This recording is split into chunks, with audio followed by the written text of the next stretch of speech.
नरेंद्र मोदी सरकार ने इस बार बिना किसी 3-5 कनाडा के पीएम जस्टिन ट्रूडो को सीधा कर दिया। खालिस्तान समर्थक आतंकियों और अलगाववादियों पर भारत सरकार के हंटर ने कनाडा को घुटनों पर ला दिया। पहले घर वाले कहा करते थे कि न्यूज देखो ज्ञान मिलेगा, अब उल्टा है, न्यूज देखोगे तो ज्ञान छोड़ करके बाकी सब कुछ मिलेगा। ये जो रिपोर्ट्स चल रही है कनाडा और भारत के बीच में जो तनातनी है लेकर के उसको गोदी मीडिया में, उसको देख करके केवल इतना है कि हाँ, अगर आप अंधभक्त हैं तो आपको मजा बड़ा आ जाएगा, वो चेस्ट थंपिंग वाली फीलिंग आ जाएगी कि सही बात है, हमारा देश ने ये कर दिया है, वो कर दिया है। लेकिन अगर आप थोड़े से भी सेंसिबल हैं तो अब तक आपको समझ में आ गया होगा कि दुनिया में कुछ भी करना, लेकिन ये गोदी मीडिया की रिपोर्ट्स पे भरोसा मत करना, क्योंकि इनका केवल एक ही काम है कि जिनके टुकड़ों पे पल रहे हो उनके लिए भौंको, उनके लिए काटो। हकीकत ये है कि हालात इस समय इतने ज्यादा बिगड़ने लगे हैं कि सवाल खड़े होने लगे हैं। वो सवाल है कि क्या भारत अकेला पड़ रहा है? क्या पश्चिमी देशों ने भारत का साथ कनाडा के मसले पर छोड़ दिया है? क्या पश्चिमी देश कनाडा के साथ खड़े हो रहे हैं? खालिस्तानी आतंकी हरदीप सिंह निज्जर की मौत पर यह कहा जा सकता है कि बाइडेन ने मोदी की पीठ में छुरा घोंपा है, क्योंकि कुछ दिन पहले की ही आपको बात याद होगी जब G20 हुआ था, उस समय बहुत सारे हगीज किसीज चल रही थी हमारे बाइडेन साहब में और मोदी साहब में, क्योंकि तू तड़ाक वाली दोस्ती है अमेरिका से। लेकिन तू तड़ाक वाली दोस्ती में इन्होंने ऐसा पीठ में छुरा घोंपा कि भारत इस समय अकेला महसूस करने लगा है वैश्विक पटल पर। अब तक आपने खबरें देखी ली होंगी कि खालिस्तानी आतंकी हरदीप सिंह निज्जर की हत्या को लेकर के कनाडा और भारत के बीच में टेंशन चल रही है। अब हुआ क्या, मामला कैसे बिगड़ा? मामला खराब तो बहुत दिनों से था। G20 के दौरान भी भारत और कनाडा के प्रधानमंत्रियों के बीच में टेंशन देखने को मिली थी। इसको लेकर के कनाडा के मीडिया में काफी रिपोर्ट्स भी चली थी कि ट्रूडो को इज्जत नहीं दिया मोदी ने और भारत में बेइज्जती हुई है उनकी। लेकिन मामला तब बिगड़ गया जब ट्रूडो वापस गए कनाडा। उन्होंने संसद में कहा कि हरदीप सिंह निज्जर की हत्या में भारत सरकार के एजेंट्स का हाथ है और ये क्रेडिबल एलिगेशंस हैं। क्रेडिबल एलिगेशंस यानी ठोस आरोप। ठोस आरोप क्या होता है? ये अपने आप में कॉन्ट्राडिक्टरी है। ठोस आरोप नहीं होते ट्रूडो साहब, ठोस सबूत होते हैं। लेकिन बिना किसी सबूत के ट्रूडो ने खड़े होकर के संसद में ये बात कह दी, जिसके बाद से न केवल भारत बल्कि खुद कनाडा में ही पीएम ट्रूडो को घेर लिया विपक्ष ने, वहां की मीडिया ने, कि आपके पास सबूत क्या है? बिना सबूत के आप एक देश के ऊपर इस तरह से आरोप कैसे लगा सकते हैं? और इस आरोप पे भारत ने भी कड़ा जवाब दिया। उन्होंने कहा कि आप हमारे पास सबूत तो लेकर के आइए। अभी तक तो इस मामले में आपने हमसे कुछ भी बात नहीं की थी। अब सवाल ये उठता है कि इन सारी चीजों को लेकर के अमेरिका का स्टैंड क्या है, क्योंकि भारत मित्र राष्ट्र है, कनाडा जो है वो नेबर है, पड़ोसी है।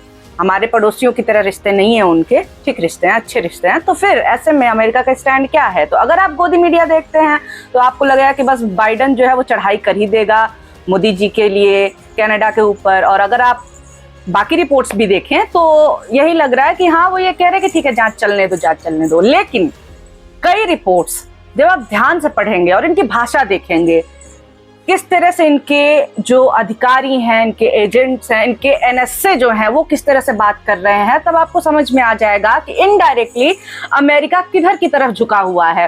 कनाडा में अमेरिका के राजदूत डेविड कोहेन ने कहा कि कनाडा ने जो जानकारी दी है, जो एलिगेशंस लगाए हैं, वो फाइव आइज अलायंस से मिली जानकारी के बाद, सबूतों के बाद लगाए हैं।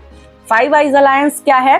5 देशों का आप समूह कह सकते हैं, जिसमें इनकी खुफिया एजेंसियां मिल करके काम करती हैं। इन 5 देशों में है US, UK, Canada, New Zealand, Australia. इन सारे देशों की खुफिया एजेंसियों ने मिल करके पिछले कुछ महीनों में काम किया और उन्होंने ये जानकारी कनाडा के साथ शेयर की कि निज्जर की हत्या में भारतीय एजेंट्स का हाथ है। लेकिन अभी भी वही सवाल है कि वो जो जानकारी दी उसके सबूत क्या हैं? उसके सबूत के बिना आपने कैसे इतना बड़ा आरोप दूसरे देश पे लगा दिया? अमेरिका के एनएसए जेक सलिवन ने कहा कि ये काम ठीक नहीं है, जो एलिगेशन है वो बहुत ही चिंताजनक है, भारत को सहयोग करना चाहिए। और इतना ही नहीं, उन्होंने ये भी कहा कि इसमें किसी को भी स्पेशल एग्जम्पशन यानी कि विशेष छूट नहीं दी जाएगी, यानी कोई मित्र राष्ट्र भी हो तो उसको विशेष छूट हम नहीं देंगे, क्योंकि ये इस तरह का काम है जिसे अमेरिका बर्दाश्त नहीं करता है। साथ ही साथ उन्होंने ये भी कहा कि हम कनाडा जैसे अपने एलाई को क्लोजली कंसल्ट कर रहे हैं, यानी कि ये जो खुफिया जानकारियां शेयर की गई सब कुछ था, इसमें अमेरिका का भी हाथ है। इतना ही नहीं, इस समय ये कह रहे हैं कि भारत को देखो कुल मिलाकर के चुपचाप इसमें इन्वेस्टिगेशन में सपोर्ट में आना चाहिए। G20 में ऋषि सुनक भी आए थे, G20 में बाइडन भी आए थे। बाइडन ने बाकायदा G20 में इस चीज को लेकर के चर्चा की थी, निज्जर की हत्या को लेकर के। तो फिर ये गोदी मीडिया के जो ये लोग थे, ये किस चीज का सेलिब्रेशन कर रहे थे, जब इतनी टेंशन थी G20 के दौरान कि कनाडा के पीएम भी इस बात की चर्चा मोदी को लेकर के कर रहे हैं और बाइडन भी कर रहे हैं। देश जो है सारे जो आए हुए हैं वो मिलकर के भारत से निज्जर की हत्या को लेकर के बातचीत कर रहे हैं, यानी टेंशन का माहौल था। और ये केवल हगीज और किसीज दिखा रहे थे। सेलिब्रेशन किस बात का था बता दो अब।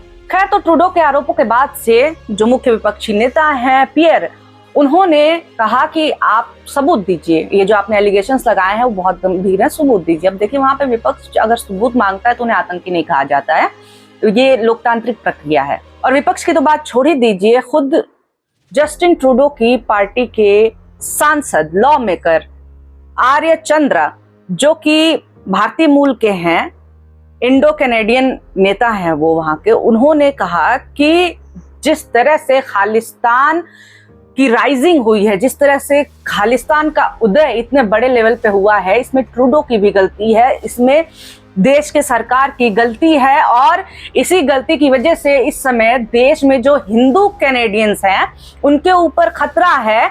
और जिस तरह का माहौल है उसमें मुझे हिंदू कैनेडियंस के ब्लड शेड का भी खतरा है कि उनको लेकर के जिस तरह से लगातार धमकियां खालिस्तानी एक्सट्रीमिस्ट की तरफ से दी जा रही हैं। अब आप सोचिए कि पाकिस्तान को लेकर के भारत को आरोप लगाए, और पाकिस्तानी मूल के छोड़ो, भारतीय मूल का ही, भारत का ही कोई मुसलमान ये कहे कि गलती आप ही की है, या फिर इन एलिगेशंस पे सवाल उठाए। बिना सवाल उठाए तो संसद में ऐसी ऐसी बातें की गई कि आदमी बिना बीप किए वीडियो दिखा भी नहीं सकता। तो सोचिए, अगर कोई नेता अपने सरकार पे सवाल उठा दे और वो मुसलमान हो, आप समझ रहे हैं। इस समय हमारे देश की सरकार ये बताने में दुनिया को जुटी हुई है कि भारत का कोई भी हाथ नहीं है कनाडा के किसी भी आंतरिक मामलों में, निज्जर की हत्या में भारत का कोई भी हाथ नहीं है। लेकिन ये गोदी मीडिया के गिल्लू पिल्लू ही ना अगला विश्व युद्ध कराएंगे, मैं बता रही हूँ। सरकार कह रही कि नहीं भाई, हमने नहीं किया है, ये कह रहे हैं कि घर में घुस के मार दिया, ऑपरेशन क्लीन कर दिया कनाडा में। तो दुनिया और भारत जो ट्रूडो से सबूत मांग रहे हैं, ट्रूडो अगर इन लोगों का चैनल देख लेगा ना तो कहेगा कि सबूत तुम क्यों मांग रहे हो भैया, तुम्हारे चैनलों पे चल रहा है कि तुमने ये किया है हमारे साथ। तो मोदी जी प्लीज आपसे एक बहुत बड़ी रिक्वेस्ट है, प्लीज इनको संभालिए, ये सारा मामला खराब कर देंगे, ये अपने लिहो के चक्कर में सारा मामला खराब कर देंगे। इस समय जब देश साबित करना चाह रहा है कि हम नहीं घर में घुसे हैं किसी के, उस समय ये हल्ला कर रहे हैं कि घुस के मार दिया। तो ये सब लिहो चुनावी चीजों में, लोकल चुनावों में ठीक लगता है, ठीक क्या लगता है, मुद्दा बनाया जाता है, इसी के दम पे चुनाव जीता जाता है। लेकिन जब कनाडा जैसा देश आपके सामने हो और पश्चिमी देशों की ताकत आपके सामने हो, तो उस समय थोड़ा धैर्य के साथ ढंग से चीजों के ऊपर काम करना चाहिए और गोदी मीडिया से दूर रहना चाहिए। खैर, तो ये वीडियो आपने अगर यहाँ तक देख लिया है तो बहुत शुक्रिया, बहुत धन्यवाद। और हाँ, अब आ गए हैं तो लाइक कर ही दीजिए, कमेंट करके बता सकते हैं कौन सी बात आपको ठीक लगी, कौन सी नहीं ठीक लगी, लेकिन भद्र भाषा में हम लोग डिस्कस करेंगे, चर्चा करेंगे। और हाँ, सब्सक्राइब जरूर कर दीजिए, क्योंकि आपका सब्सक्राइब करना ही मेरे लिए सबसे बड़ा सपोर्ट है। बहुत शुक्रिया, बहुत धन्यवाद।